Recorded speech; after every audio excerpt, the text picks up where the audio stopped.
राधे राधे मित्रों, मैं आपकी दोस्त प्रियंका। आज शनि प्रदोष व्रत है। हमें शाम के समय प्रदोष व्रत की पूजा करनी है। हम कथा सुनते हैं। गर्गाचार्य जी ने कहा कि हे महामते, आपने शिव शंकर प्रसन्नता हेतु समस्त प्रदोष व्रतों का वर्णन किया। अब हम शनि प्रदोष की विधि सुनने की इच्छा रखते हैं, सो कृपा करके सुनाइए। तब सूत जी बोले, हे ऋषियों, निश्चयात्मक रूप से आपका शिव पार्वती के चरणों में अत्यंत प्रेम है। मैं आपको शनि त्रयोदशी के व्रत की विधि बतलाता हूँ, सो ध्यान से सुनिए। पुरातन कथा है कि एक निधन ब्राह्मण की स्त्री दरिद्रता से दुखी हो सांडिल्य ऋषि के पास जाकर बोले, हे महामुनि, मैं अत्यंत दुखी हूँ, दुख निवारण का उपाय बतलाइए। मेरे दोनों पुत्र आपकी शरण हैं।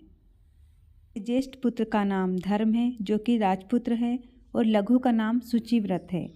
हम दरिद्री हैं, आप ही हमारा उद्धार कर सकते हैं। इतनी बात सुन ऋषि ने शनि शिव प्रदोष व्रत करने के लिए कहा। तीनों प्राणी प्रदोष व्रत करने लगे। कुछ समय पश्चात पुनः प्रदोष व्रत आया। तीनों ने व्रत का संकल्प लिया। छोटा लड़का, जिसका नाम शुचिव्रत था, एक तालाब पर स्नान करने को गया तो उसमें मार्ग में स्वर्ण कलश धन से भरपूर मिला। उसको लेकर वह घर आया। प्रसन्न हो माता से कहा कि माँ, यह धन मार्ग में प्राप्त हुआ। माता ने धन देखकर शिव महिमा का वर्णन किया। राजपुत्र को अपने पास बुलाकर बोली, देखो पुत्र, यह धन हमें शिवजी की कृपा से प्राप्त हुआ है, अतः प्रसाद के रूप में दोनों पुत्र आधा आधा बांट लो।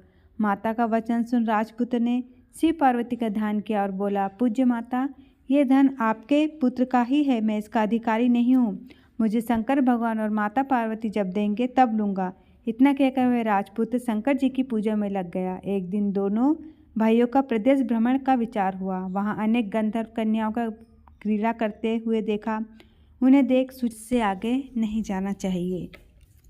इतना कह शुचिव्रत उसी स्थान पर बैठ गया, परंतु राजपुत्र अकेला ही स्त्रियों के बीच में जा पहुँचा। वहाँ एक स्त्री अति सुंदर राजकुमार को देख मोहित हो गई और राजपुत्र के पास पहुँचकर कहने लगी, हे सखियों, इस वन के समीप ही जो दूसरा वन है, तुम वहाँ जाकर देखो। वहाँ भांति भांति के पुष्प खिले हैं, बड़ा सुहावना समय है। इसकी शोभा देखकर आओ। मैं यहाँ बैठी हूँ, मेरे पैर में बहुत पीड़ा है, तुम वहाँ जाकर देखो। अब वहाँ भांति भांति के पुष्प खिले हैं, बड़ा सुहावना समय है, उसकी शोभा देखकर आओ।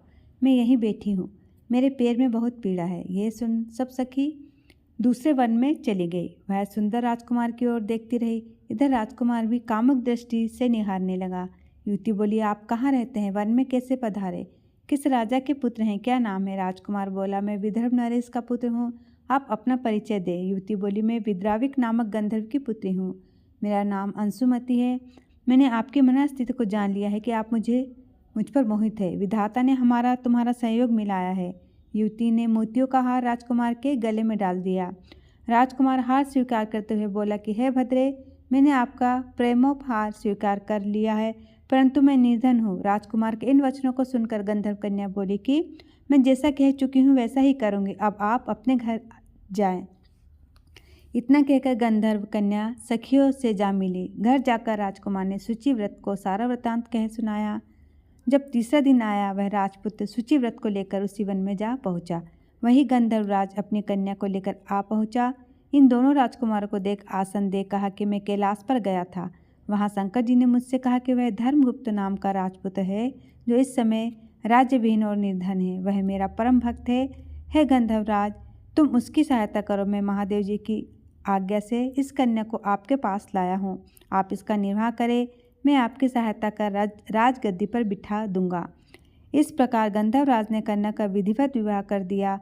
विशेष धन और सुंदर गंधर्व कन्या को पाकर राजपुत्र अति प्रसन्न हुआ। भगवत कृपा से अपने शत्रुओं का दमन कर वह राज का सुख भोगने लगा।